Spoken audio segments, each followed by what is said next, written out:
Hey everyone, welcome back to my blogs. তো basically তোমরা সবাই জানো যে আমাদের ঠাকুরনগরে এই বারুণী মেলা হয় এই সময়, আর প্রত্যেকবার আমরা বন্ধুরা মিলে যাই, স্কুল ফ্রেন্ডস ছাড়া। বাট এবার আস্তে আস্তে সবাই ডিস্টেন্স মেনটেন করছে, তো তার জন্য আমরা যে কয়জন ছিলাম আর কি টুকটাক আমরা এই কয়জনে গেছিলাম। আমি, সুমন, রাজীবের একটা ভাই গেছিলো, আর সায়নদীপ লেট করছিল বলে ওকে আর নিয়ে আমরা ওকে বাদ দিয়ে আমরা চলে গেছি, কারণ প্রচণ্ড লেট হয়ে যেত না। তারপরে এখানে রাজা চলে এসেছিলো আমাদের সাথে। তারপর বৃষ্টি শুরু হয়ে গেছে, মানে এতদিন পর আমি একদিন এসেছি, সেদিনকেও বৃষ্টির হওয়া লাগলো। যাই হোক, তারপর বৃষ্টি কমার পর আমরা ওখান থেকে বেরোলাম। আর এই বেলুনগুলো কি ভালো লাগছিলো না, আমি ভাবছিলাম নেবো, কিন্তু যেহেতু শিরো বেলুনে ভয় পায় না, তার জন্য আর বেলুন টেলুন এখন আর কেনা হয় না।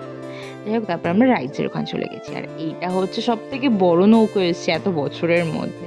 মানে আমি প্রত্যেকবার নৌকো চড়ি, আমার খুব ভয় লাগে, খুব ভালোও লাগে, ঠিক আছে, বাট এইটা এক্সট্রিম বড় ছিল, মানে এইটা ওঠা আমি মানে আমার পক্ষে পসিবলই না। আর আমার ভাইয়ের মাথা, মানে আমি একটা ভিডিও ক্লিপ নিচ্ছিলাম, তার মধ্যে এত লম্বা, এই ছেলেটা যে আর কত লম্বা হবে ভগবান জানে।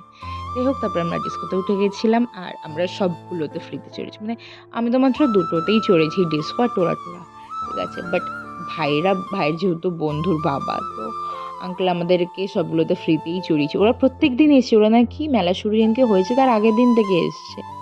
যাই হোক, ওরা ভগবান যেন ওরা এখন কি ইন্টারেস্ট পায়, আমিও পেতাম যখন ছোট ছিলাম। যাই হোক, এখানে আমি রাজীবকে বলছিলাম যে ভাই দেখ তুই কতটা জায়গা নিয়ে বসেছিস, আমি কোনটুক জায়গা নিয়ে বসেছি। তারপর আমরা ডিস্কো থেকে নেমে গেলাম টোরার জায়গায়। আর তোমাদের একটু দেখিয়ে দিই টোরা কোনটাকে বলে।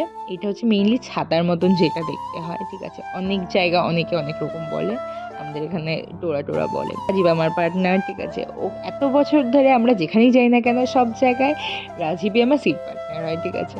তারপরে এটাও মোটামুটি চড়লাম, চড়ে তারপরে খিদে পেয়ে গেছিলো বলে আমরা ফুচকার দোকানে চলে। তারপর আমরা ফুচকার দোকানে যাওয়ার সাথে সাথে সুমন বললো আমি ফুচকা খাবো না, তাই বেচারাকে আর কেউ সাধেনি, ও কষ্টে দাঁড়িয়েছিল বলে আমি ওকে আমার কাছ থেকে দিয়েছিলাম। তারপর আমরা গেলাম মারমেড দেখতে। আর এখানে প্রথম আমাদের ঢুকতে দিচ্ছিল না, কারণ যে দাঁড়িয়ে ছিল সে চেনে না কাউকে। তারপরে যে মেইন ছিল আসলো, ও বললো হ্যাঁ ঢোকো। তারপর খুব মজার সহিত আমি তো ভিতরে ঢুকলাম, বাট ঢুকে সিরিয়াসলি এত খারাপ লাগছিল না।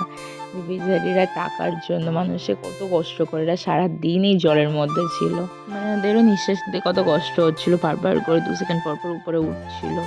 তারপরে ওরা করছিল শুধুমাত্র কিছু ইনকামের জন্য।